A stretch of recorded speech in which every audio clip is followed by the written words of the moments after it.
اگر صنایع و قطعه‌سازی با این روش‌ها آشنا باشن، در بازار خیلی قوی‌تر به چشم میان.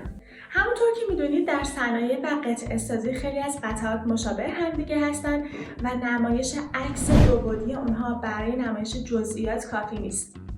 ولی با طراحی و نمایش سه‌بعدی قطعات شما تحت وب در وبسایت خودتون این مشکل حل میشه و مشتریاتون با وارد شدن به وبسایتتون میتونن با امکانات 3D و AR تحت وب محصولاتتون رو به صورت سه‌بعدی ببینن، اون رو بچرخونن، زوم کنن و حتی محصولات رو به صورت انفجاری و اکسپلود ببینن و اگر هم نیاز بود به صورت واقعیت افزوده در محیط خودشون ببینن.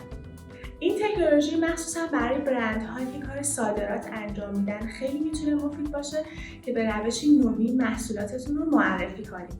اگر دوست دارید چنین کارهایی برای محصولات و قطعات خودت انجام بدی، حتما فراش رو فالو کن و از مشاوره های ما استفاده کن و حتما به سایت farosho.com هم سر بزن.